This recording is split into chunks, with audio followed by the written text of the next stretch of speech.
Welcome back to Mad Props. It is another episode of Mad Props. We really appreciate you being here. Happy New Year to everybody. This is coming out on New Year's. It is the new year. It's 2025, and we're excited to be back with you here on Mad Props. We have Chris Standiford coming on, the athletic director of Gonzaga. I've had many interactions with him in the past. Great conversation. We talk a little bit about NIL. We talk a little bit about the move to the Pac-12 and a couple more things, like how he's a woodworker, likes to work on engines, things like that. Before we get started with that, I got some things to tell you guys. All right. So winter is here. It's officially fireplace season. Picture this: cozy blanket, warm cup of cocoa, the perfect story to go with it. With Audible, you can enjoy that story anywhere you go, whether it's by the fire, in the bedroom, anywhere. Audible has thousands of audiobooks right at your fingertips. Whenever you want to dive into your favorite book, you could do it with Audible. Right now, you can start a 30-day free trial at audibletrial.com/Schnabel Studios. That's audibletrial.com/SCHNABEL Studios. Get a 30-day free trial with Audible today. Bring your favorite stories to life. Winter's here. It just got a little bit cozier. audibletrial.com/Schnabel Studios. If you listen to this show, you know I'm naturally a curious person. I'm always asking questions. How do things work? Where do things come from? Or even like, what the hell is above us in the sky? I'm very curious about deep space. I'll tell you, that's like number one for me. While I may not have all the answers, the Curiosity Box by Vsauce is here to keep your curiosity alive. The Curiosity Box is packed with fascinating activities, mind-bending science, and measurements you never knew you needed. There is a measurement where if a kangaroo fits in the measurement, it's too close. It's just the right amount of time you have to get away from it before it apparently kicks you, which they're known for doing. It's perfect to keep your mind buzzing with discovery. Are you ready to fuel your curiosity? Head over to the-curiosity-box.pxf.io/Schnabel Studios. I know, a little bit of a mouthful. That again is the-curiosity-box.pxf.io/Schnabel Studios and grab your Curiosity Box today. Stop wondering what all the fuss is about and start learning something new. the-curiosity-box.pxf.io/Schnabel Studios. Get yours and let your adventures begin. The last sponsor we have is Schnabel Studios. If you have an event or a game or anything you want to bring to the world, Schnabel Studios is the team for you. Games, concerts, interviews, events, and more. Schnabel Studios will be here to make sure your visions become reality.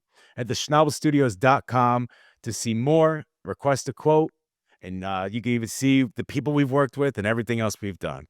That's schnabelstudios.com, SCHNABEL, studios.com, and get ready to share your event with the world.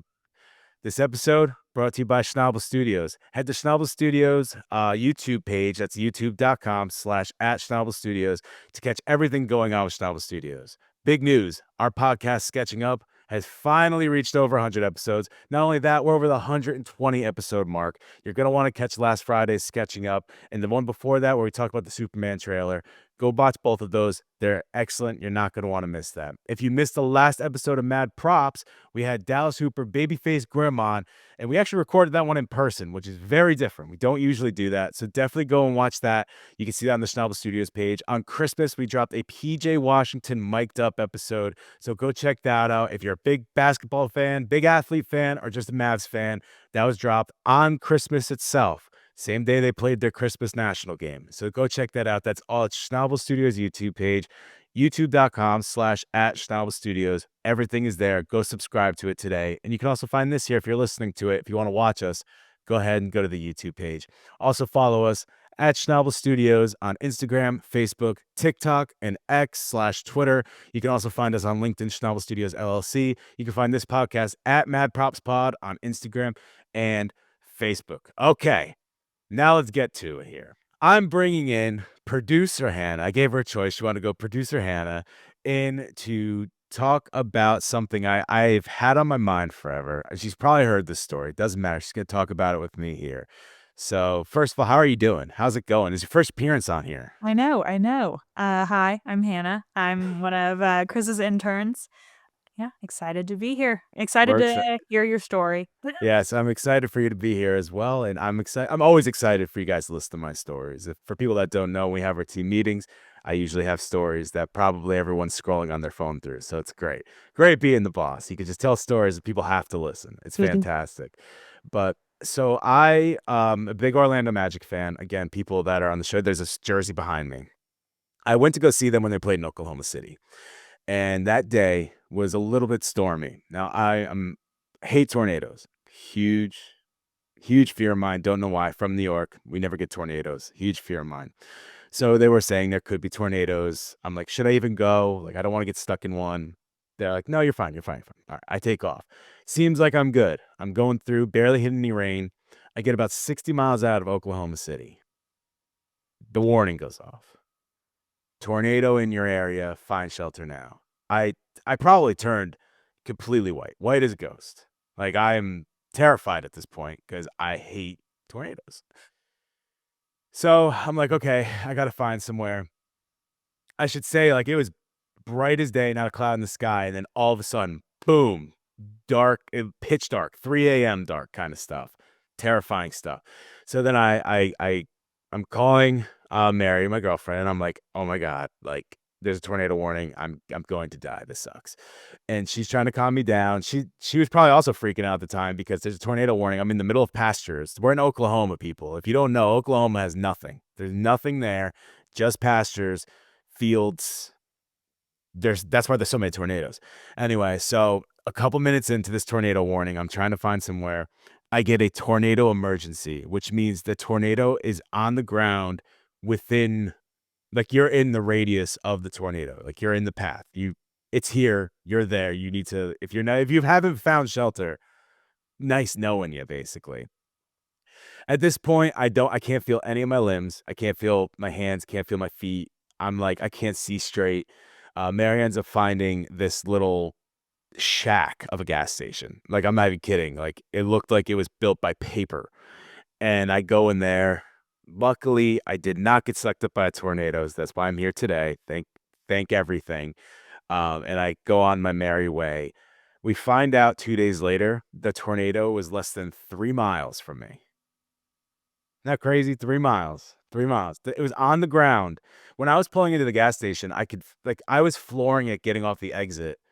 And I was so close to the tornado that as I was only going 50 miles an hour with my gas to the floor because it was getting pulled Good because the Lord. tornado was so close to me and it was going northeast. Mhm. So, like, when I was getting off the highway, that tornado was like maybe a mile from me. If I actually could see, if I wasn't freaking out, I probably would have seen it. And I don't know what would have happened if I saw it. It would have been over. It I'm would have been surprised you didn't, over. like, black out. I'm surprised I didn't either, actually. That's a good point. Like, how did I stay I mean, it's good I didn't, and it's good I Yeah. stayed conscious because we wouldn't be having this conversation. I just knocked out cold. Yeah. But not being from this area, tornadoes are not my jam. It's the worst part of living here for me is that there's constant tornado warnings and tornado watches and stuff like that. It's so Yeah. funny because the first time I was in one, we were at our house, we're at our apartment, and Mary's like, da da da da, whatever. It's just a tornado warning. Like, who cares? Like, the sirens are blaring. That's nothing new. And Mhm. I'm just sitting like, well, it was nice knowing everything. I'm writing my goodbyes down. Just, I was nice knowing you guys. Like, I'm Yeah. gonna die. Um, but yeah, it was probably one of the most terrifying moments of my entire life being in a tornado. Yeah. Being in a tornado. I was in a tornado. Yeah. Have you been that close to a tornado? You're from here. Yeah, I'm from here. Tornadoes don't really bother me. I'm lucky. I'm in the part of Dallas that, at least while I've been here, we haven't been hit. But there have been some really close to us and like some damage, like up Royal, where just like houses were wiped. But I remember the first time that I heard, so they tested all the sirens and stuff every Wednesday. Sirens, yeah. Yeah, and they did that at UT when I was there for school. And I was in a lab and I was like, "Those really sound like tornado sirens." And the kid next to me was like, "Tornadoes? Where are you from?" And that was the first time I realized, like, tornadoes are not everywhere. Like, my boyfriend Yeah. lives in Houston, he gets hurricanes instead of tornadoes. So Yeah. but we don't even have, like, every single room in our house has windows, so we just kinda sit in the hallway and hold our little ancient wiener dog whenever there's a tornado and hide there. Yeah, we have 2 dogs, Sadie and Brady, and Brady's Mhm. the chillest dog, and Sadie has anxiety. Right. And when that tornado warning, when we were in the apartment, like, say Brady and Mary are passed out. We're in the closet space, like our tornado spot. They're passed out cold. They couldn't care less. Sadie and I are like Shaggy and Scooby. They're like shivering, like, "Oh my God, we're going down. This is the end." Oh God, but we're freaking out, and Mary's like, whatever. It's just a tornado warning. Who cares? Not Yeah. me. I care. I Yeah. care. It's just, but the funny thing is, like, and I'm trying to work through why I'm so scared of these Mhm. things because in New York they don't happen. They just Yeah. we lived in a valley in New York, like it doesn't happen there. Yeah. But it's I don't know. It's something I've always been infatuated in. So later that day, I get to Oklahoma City and I'm going to the Orlando Magic game and I get to talk with Jalen Suggs, who is a former Gonzaga player, Mhm. and I'm telling him that, and apparently that morning of that game, so they played in Dallas and they got in the Mhm. morning of that game, there was a tornado warning right by their hotel. And Yeah. I'm like, "What is Oklahoma? Is it just one big Gross. tornado? It's just Oklahoma is tornadoes." gross. So I'm talking to my mom one day. It's that day, and I'm like, "Listen, I will tell you this right now. I moved a lot. Listeners of the show, if you're new, you're learning this. If you're not, we've moved a lot. We've lived in New York, Connecticut, Washington, Indianapolis, now Dallas, all over the place." I said, "You will never have to come visit me in Oklahoma because there's a 0% chance. I don't care what they want to offer me. I will never, ever, ever live in Oklahoma." Mhm. But that's my tornado story, and that's Jalen Suggs' tornado story. And speaking of Jalen Suggs, we have Gonzaga athletic director Chris Standiford coming up right here on Mad Props, which is great. So let's get to it. Let's roll the credits. Thank you for being here. This is Mad Props.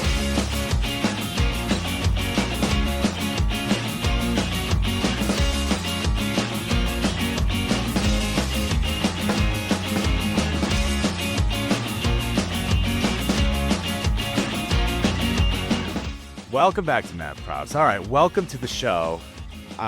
We've interacted before. I don't know how much you remember interacting with me. It's been a couple of years. I remember interacting with you because I interacted with you a lot when I was at Gonzaga. I remember. Almost all the time. We interacted a lot with Sport Management Club, which I was happy to be able to bring to the campus, which I couldn't believe when I got there was not a thing. There was no Sport Management Club. I'm like, but the sports here are really good. Why is nobody trying to take advantage of that? But how are you? How's it going? And great talking to you again. Yeah, no, it's great. It's basketball season, so around here it's a busy time, but it's exciting and it's college athletics today is, in the last couple years it continues to evolve and change, so it's no day's boring, that's for sure. I'm sure no day's boring, especially with like the NIL deals and stuff like that, and really no, it seems no regulations with them.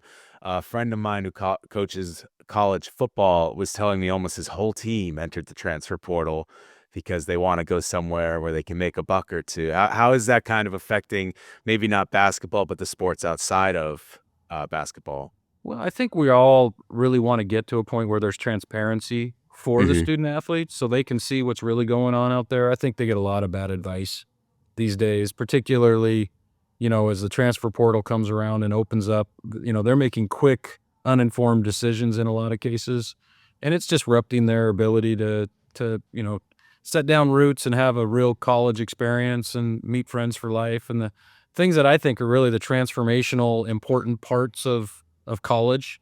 They're just trying to, you know, they're reacting to the environment rather than making considered decisions, and that's something we have to fix. Yeah, it's one thing as you get older and you're out of college, you're like, your favorite time is usually Yeah. college. Then you Yep. go back and you think 4 years about, of your life. yeah, the best 4 years at 4 different schools of my life is what you're going to be thinking when you're doing that. And I think that too. I know there was when they first had the transfer portal as a thing, they tried to regulate it, it got shot down, and now it's just become kind of the Wild West. And people are getting advice probably from experienced people, for people listening. I just did the bunny ears because I think the same thing when you listen to stories like my entire D3 team decided to enter the transfer portal because they want to try to go make some money. They want to try to go D1. And it's like, there are factors why, not saying you shouldn't try to go up if you have the ability, but a 53, 65, whatever man roster, there's not 65 D1 athletes on the D3 roster. Like, there's a reason it's Division 3. So it's just, there's got to be something in there in the transfer portal. Like, hey, listen, like, you can do it, but X. And that's what it used to be with the loss of a year, which I don't think you should have a loss of a year, but there's got to be something going on, right? Like, something's got to change there. Yeah, I think that there needs to be some clarity around, some method to judge where do I sit in this whole re-recruiting cycle, and some sort of evaluation. The other thing too is, there's, especially at our level, there's a lot of, discussion around committing to your current student athletes and building around that. And the system, because of the dates and the times and the process right now, you don't really, that's not really a reciprocal relationship, right? It's like you're trying to make a commitment institutionally, and these coaches are really trying to show a path for development. And all of a sudden, this shiny thing comes along at a later date, and they jettison all that stuff and they're moving on to that next thing. And I mean, the time will tell, but I think, we always see those extreme examples of, quarterbacks in Division I that have made the move and gone and done wonderful things. But I think when we really look at the data and parse it all out, I think there's going to be a lot more losers than there are winners in that in the short term. And I think in the long term, what you're going to see is a whole bunch of people whose college experience is really made more difficult from an academic perspective, and probably short circuits their ability to actually achieve their degree. That part wears on me hard. Yeah, because I mean, it's known, like, a small percentage of people that play even Division I sports do not go professional. In some sports, there's professional leagues, but it's not like NBA, NFL, WNBA, anything like that. Like, it's hard to do that professionally. Like, you kind of need that degree when you get out of here, because you don't know what you're going to do next, and it's not just going to be handed to you. You got to actually go find what you're going to do. So when you're taking away the academics for thinking you might get a little more money here or be in a better situation there, it really could hurt you down the road if there's no path past that. It's almost like a here and now. But we're talking about kids, right? Like, we're talking 18, 19, 20 years old, and you're giving them all this power to be like, hey, not only do you not have to stay where you are, you can go to all these different places, and maybe you can even make money on it. It's not a guarantee, but you might be able to make money.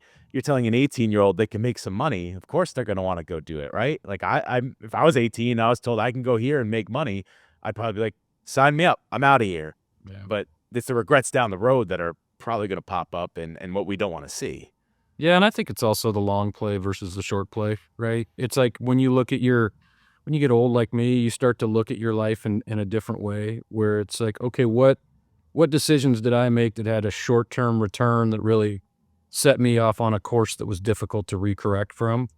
And I think that's where these students have it really hard right now. They've got, big decisions right in front of them with a very little bit of information and a lot of outside influence that's really informing, them in the moment. And I don't know if it's always the most stabilizing experience for them.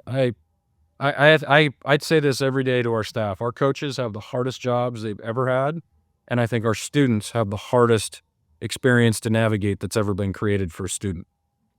We have some major challenges that we need to fix, because we've just been reacting now for 3 years to a antiquated system that needed to be modernized, and we didn't have the infrastructure in place to modernize it. We just basically jettisoned rules and let the market take over, and we all know that a market absent any transparency or disclosure is pretty much fraught with, it's a hot mess. Yeah, and speaking, I mean, talking about the coaches, you see a lot of major coaches that decide to just hang them up because they saw the writing on the wall of, wow, this is going to be difficult. Some people would make fun of it. They go, well, now you can't just go get all the recruits, but it is kind of that, right? It's not about your recruiting skills. It's not about how you bring kids in, what your program can offer. It's how much green am I getting? How much money is coming my way?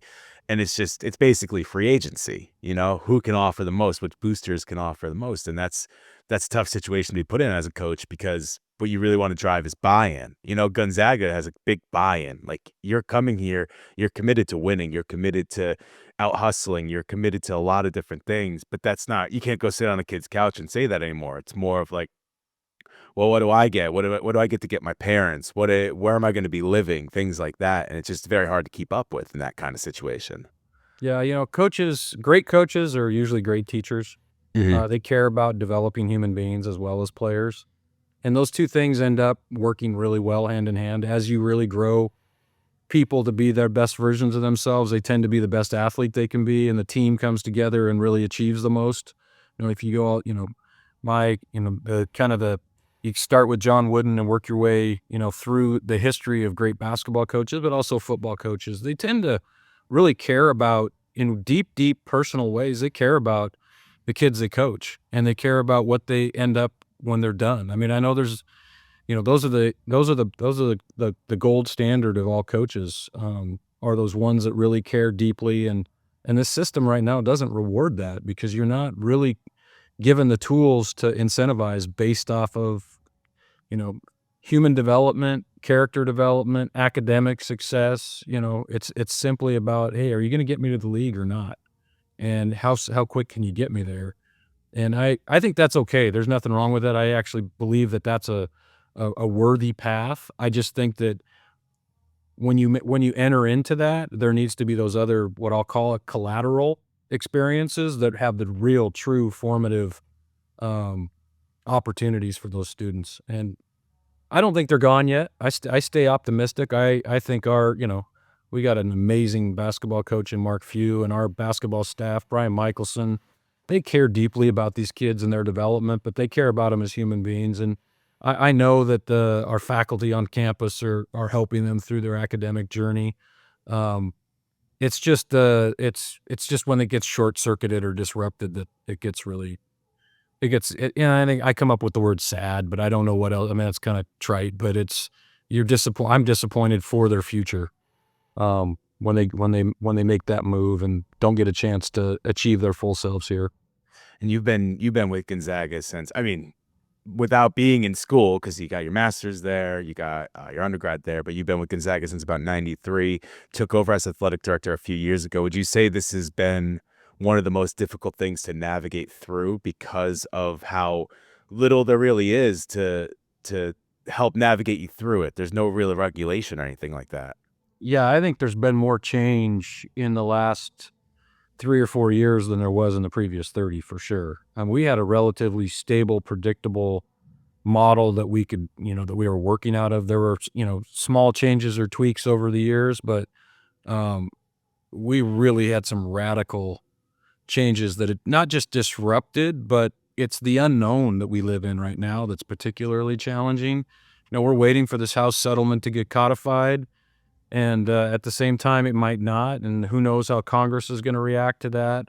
We don't know what the incoming administration and the Department of Education's perspective is going to be on revenue share related to employment, revenue share related to Title IX. We've got zero direction from anybody. It's true.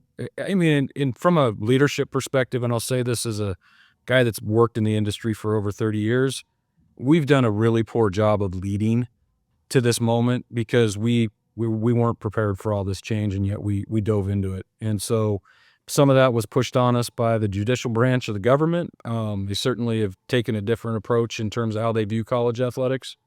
Um, and I don't assign blame to any individual, but just on a collective basis, we have to be better in this moment for the future of these students. And that's a really hard reality to settle into as an athletic director. It's like one of those situations where for years you had people, outside people, maybe not leadership or anything like that, like saying pay players, pay players, pay players. NCAA makes so much money. It's one of those situations where, all right, fine, we'll pay them. And now you've gone too far in the other direction. Instead of finding a spot that's like right in the middle where you do this or that, you've gone so far left, and you immediately turn to the right and just go all the way to the right, instead of having something planned and laid out and ready to go, and ready to move on with. And it just seems like one of those situations where now you're trying to correct your steering instead of having it already planned out and ready to go. But it's been years of people saying you should do it, you should do it, you should do it. Now it's like, oh, maybe we went a little overboard on this. Maybe we need to calm it down. Yeah, and I think it's even I don't know. I look at it as maybe even more naive than that. It's like we changed pieces without understanding what other, the interrelated nature of everything we do in college athletics. I mean, we're a giant subsidized industry, right? Football and basketball subsidize everything else, and we're trying to address what people want to change in football and basketball, but we're not thinking about the impacts on all those other students. The idea that there's billions of dollars that are flowing in college athletics and that there's money in the system to take care of all of the things we're talking about is patently false. There are a small group of institutions that maybe have some flexibility that others don't. But as these new rules get applied through all of Division I, there's only one obvious outcome, and that's going to be less opportunity, because there's going to be a lot of revenue that's going to be leaving the subsidy pool and move into this direct payment pool, direct benefit pool to students, and that's just the reality of where we're at right now. And I think that we're not prepared for that either. As an industry. Yeah, like you go so far one way, you don't think of the repercussions of the other way. And now, softball, volleyball, soccer, baseball, these sports that are like baseball has always been known as one that is usually pretty successful on TV and stuff like that. And obviously baseball is great because you get guys that go pro, like you're seeing pros before they are even pros, and basketball and stuff you do too, but it's more of a closer experience you can get just because there's so many games and not as many people going to it. Those are usually paid for by the bigger programs. You're going to start losing some. And we've already seen some schools cutting some programs. We've seen teams cut because of all this. Like they just cut the program completely because they can't afford to keep it all running, at all of it running, from the lower sports to the higher sports financially. They just can't keep it running. And you're going to start seeing it more often with the no direction of how to get any of this done. I feel, at least. Yeah, I think it's an existential threat to our entire Olympic movement. The Olympic sports are the ones that are going to feel all the pressure because they don't generally drive revenue. Mm-hmm. And so you're going to have to pull money from those programs, whether it be opportunity or just operating costs, which ultimately will lead to a diminished opportunity to move it into your revenue producing sports to offset their experience with revenue share. And that's a cultural decision that we need to make that we're in the midst of making, but you can't dismiss the implications of it, right? And it's not a short term. You're not going to see it in 2 or 3 years. You're going to see it in 10 or 15, and it's going to be something that, I think that people that are coming 10 years after us go, what in the hell were they thinking? Yeah. Didn't they see this coming? And the reality is baseball for me is one of those that I think actually works really well. It has a terrific pipeline of professional opportunity or collegiate opportunity. You get to choose right out of high school. They'll throw a bunch of money at you. When you're a good baseball player, you decide to sign as a high school senior or you decide to go the college route. And you have a tangible choice, right? And basketball similarly, you can play all over the globe as an 18-year-old kid, right? There's a really robust professional opportunity in basketball. Certainly the G League's done a nice job of it. Now we're out competing the G League with all the revenue share, but the context is there. Football doesn't have that, and that's why we're where we're at today. Is football doesn't have the ability to be an 18-year-old and choose not to go to college. Yeah. Every other sport, if you're not interested in an education, but I want to achieve what I want in sport, you have the opportunity. You can go in soccer and baseball, pick your sport. I mean, there's a few that don't in terms of revenue producing sports, but football, you don't have that. There's really not a meaningful path for them. And that's really, if you ask me, that's why we're where we are today, is because there hasn't been a meaningful path. So if you want a big villain, I might point at the NFL. It's tough because they treat NCAA like minor league football because you really can't. It's such a violent sport. You really can't have a minor leagues or something. There's no, football to this. Like you kind of have to, or sorry, college to this. You kind of have to take that route to do football because you only get so many years playing. I mean, we see guys that are stars in college that don't even make the NFL, right? Like, or they get injured or something happens. So you have such a short half-life in football that you have to do that, but it makes so much money. They need to get the players in the right position to get to the NFL. They need, so I agree. I do agree. I think that college football is because I mean we saw the death, and I want to get into the Pac-12 a little bit in a minute, but we saw the death of the Pac-12 strictly from football. It had nothing to do with any other sports. It's because the football wanted to go into bigger conferences. They wanted to go into bigger divisions. So they just completely take away this historic conference that's been around forever, and all the schools leave and go somewhere else because they think they can make more money because they have to have more money because exactly what you're saying to make sure they can stay afloat everywhere else. Yeah, it's really just we've just converted college football into the minor leagues for the Yeah. NFL. I mean, and now there's an economic cost to that, and it's generally born from TV and conference alignment. That's where the bulk of those revenues come from. It's a pretty. I think if you were a financial analyst, you would find this to be pretty simple math on how we ended up where we are. I think those of us that are emotionally committed to the collegiate experience, it's a little more difficult to get our heads wrapped around it. But there's no question that going back to your original question, these last 3 years are granted, I also I slid into the chair 4 years ago too, so it's hard for me to be unbiased. But man, it sure feels like this is the most difficult time to be an athletic director or to be a coach in the history of college athletics. It's super, super hard. And well, on top of that, you also Gonzaga's made the move to the Pac-12. So why now? Why do it after it kind of went into shambles? And yeah, why make the move now? Well, I think, that's a great question. We've always been open to conference affiliation change, and we've been transparent about that, going all the way back to 2017 in the Mountain West. We certainly talked with the Big 12 and explored what opportunities were there. We love the West Coast Conference and the institutional alignment and what it's represented. We've been there forever, super comfortable. Love the people that we work with, love the commissioner. But the reality is we want to be nationally competitive, and we know that it's just not dissimilar to what the same metrics that caused the Pac-12 membership to divide last time are the same things that are pushing us, right? We need to have significant conference revenues to offset some of the changing economic state of what we're experiencing. And we can't push that back onto our students at a tuition-dependent institution. And the West Coast Conference, because of the makeup of the institutions in that conference, aren't driving the TV value that being in a cohort like the Pac-12 will be.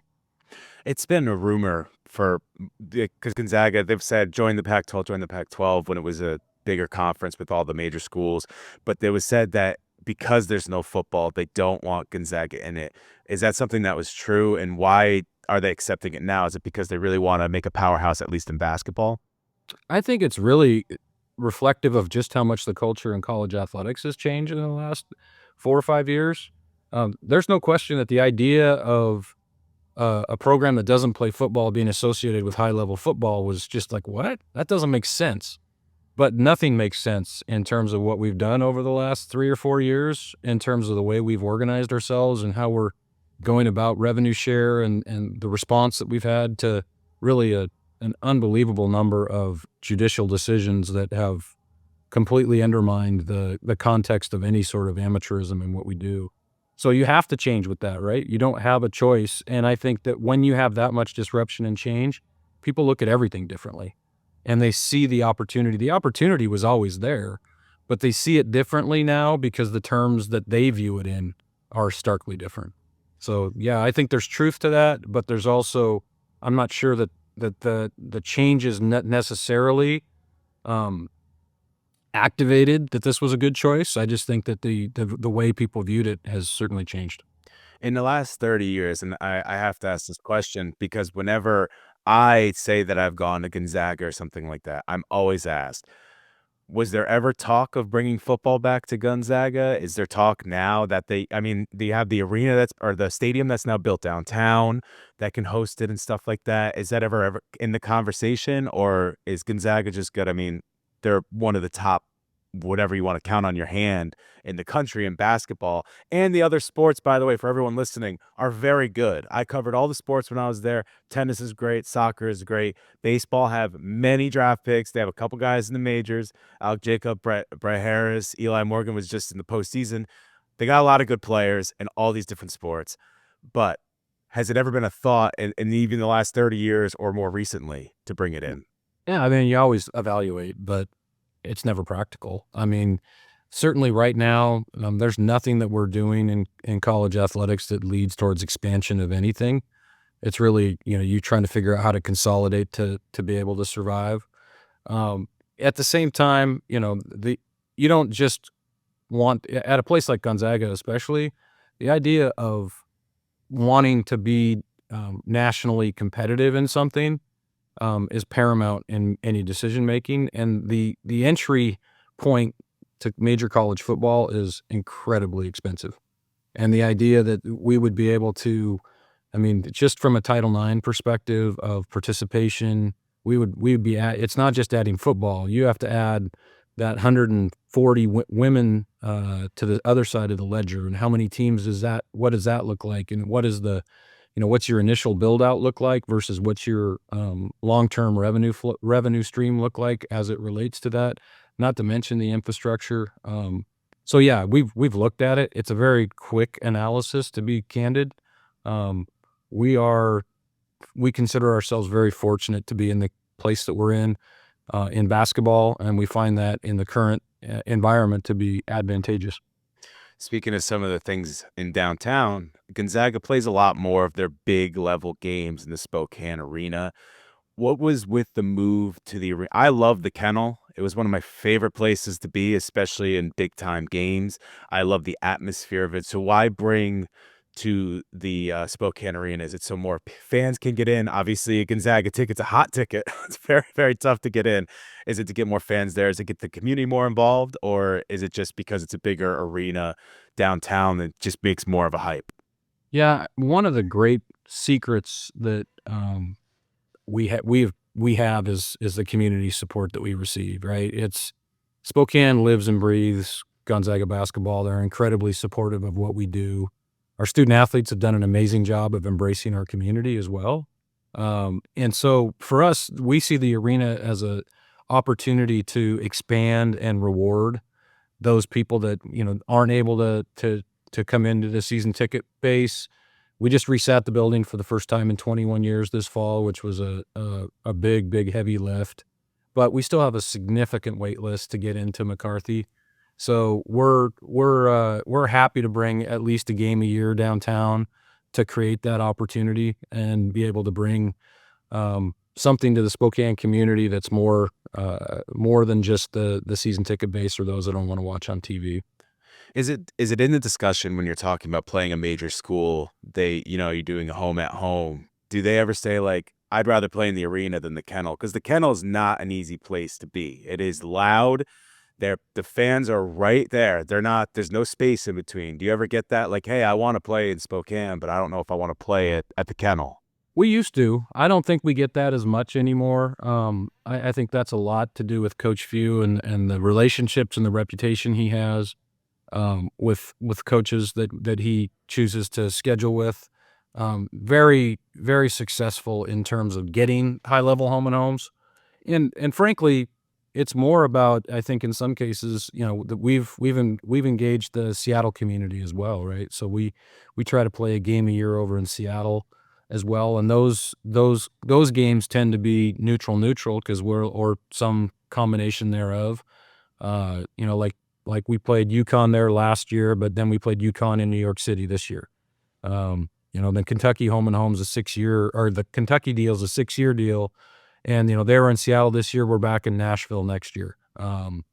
So those are I think there's probably some truth that they don't want to play in the building, but they know that we're not going to turn around and play in their building. So they have a choice to make too. So we've talked a lot about some difficult stuff that you've gone through. What are some, just give us some highlights of when you've come in that, maybe boosting up different sports or something you view as a highlight since you've become athletic director? I think just seeing the experiences and the growth of your students, that to me that's what drives me every day, and it brings me a ton of joy. Our academic success is off the charts. I think last semester we were 3.51 average GPA for our student athletes.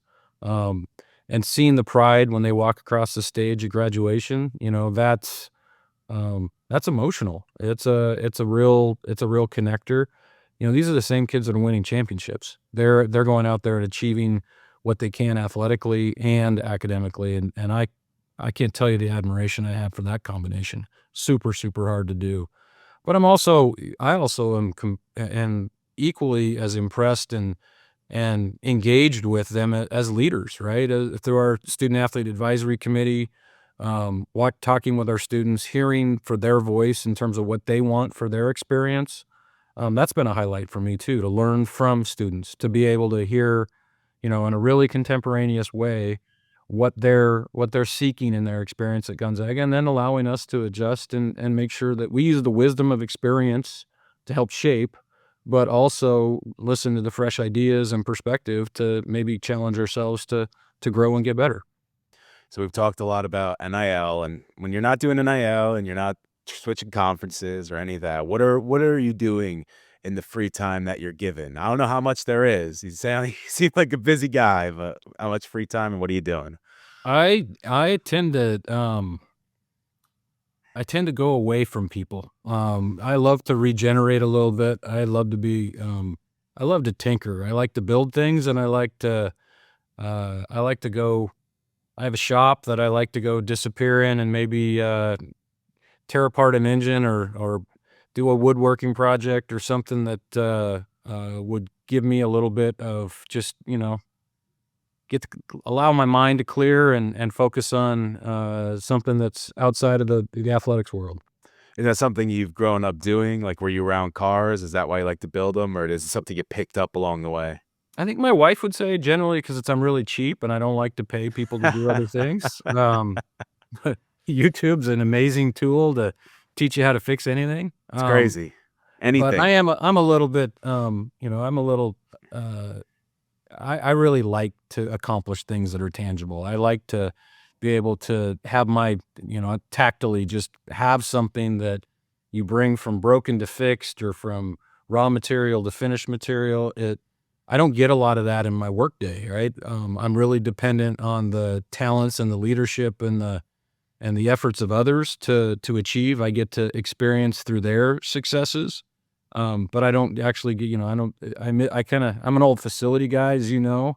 I was a guy that liked to set the gym up and run game ops, because it had a really finite view to everything that you did. And you knew if you were successful or you needed to get better. And, I don't necessarily, get that same experience every day professionally, but, I work with a crazy talented group of people here, coaches, staff and administrators. And I mean, and I can't tell you how proud I am of all of our student athletes. They're amazing people. So you've been a Gonzaga person forever from Spokane Valley, which is when I've never been out west until I went to Gonzaga, and I lived in the Valley for my first year. So I know all about the Valley and everything. But you've been in Spokane forever. Was there ever any like thought of going somewhere else? Was there ever an offer that was a little tempting, but you're like, I want to stay here or anything like that? There's been a couple times where, you get that call from the headhunter and you're like, oh man, I have a wife and kids. I have obligations to improve myself, right? Gonzaga always provided me a place of opportunity and growth. When I started, I think I was about the 13th full-time person in the department. We're like at 130 now. So in my career, our department has really grown. We were 8-20 my first year in men's basketball. We're a little better than that now. Um, so there's always been an opportunity for me to grow without leaving. And I made a commitment to myself a long time ago that if I'd felt challenged and contributive, and that I was on a path to make a difference, that I was in the right place. And I have never, not one day in my career have I ever felt like that wasn't true. And you got to learn from some of the great people, especially Mike Roth, who was the last AD before you stepped up, and he was kind of a mentor for you, right? An incredible mentor, and friend, and still is to today. His leadership and he taught me the most important thing probably that you could teach another human being, and that is how to care about others. Not that I didn't inherently have that, or my parents didn't teach me that, but he showed me how important it was in the workplace. He also showed me the what it means, that how much character matters in what we do, especially when we're dealing with students and hiring people. People of high character become the most important part of who you bring into your family. Those are lessons that permeate with me in a deep way, and I hope I live up to the standard that he set for me. I got one more for you here. So what is your early in your AD tenure? What is your big goal that you would love to accomplish with Gonzaga while you're there? What is the legacy you want to leave behind? It's interesting. I was very intentional to not take that mindset. I've watched a lot of transitions take place in a lot of college environments, and the new athletic director has that mindset, and with that mindset comes disruption and change.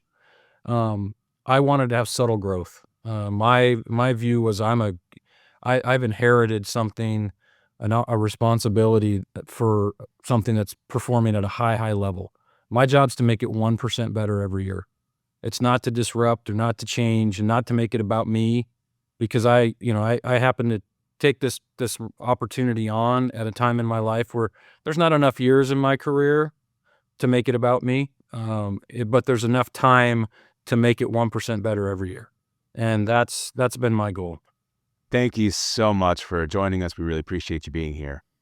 You bet. It's my pleasure. It's great to see you. Yeah, good to see you too. All right. Thank you, Chris, for joining the show. Thank you, producer Hannah, for coming on and producing this show. We appreciate you being here. We appreciate you all for listening. Remember, this show is brought to you by Schnabel Studios. If you have an event or a game or something you want filmed, Schnabel Studios is the team for you. Head to schnabelstudios.com today to go and see a quote or see what we've done. We really appreciate you doing that. Make sure you follow us on Instagram, Facebook, Twitter/X, and TikTok at Schnabel Studios. You can see more of this. You can see sketching up. You can just see videos we've done, different things we've done, all on the Schnabel Studios social media pages. Make sure you subscribe to the Schnabel Studios YouTube page as well. It's been growing and growing, and we want you to be a part of that. So go ahead and subscribe to the Schnabel Studios YouTube page. If you're listening right now on the Schnabel Studios, just go hit that subscribe. It's right down there. Go do that for us right now. Remember to check out audiotrial.com/Schnabel Studios today to get your free 30-day trial of Audible. You can listen to your favorite books. You can find your new favorite book. You can listen to whatever you feel that is book related. Go ahead, audiotrial.com/Schnabel Studios.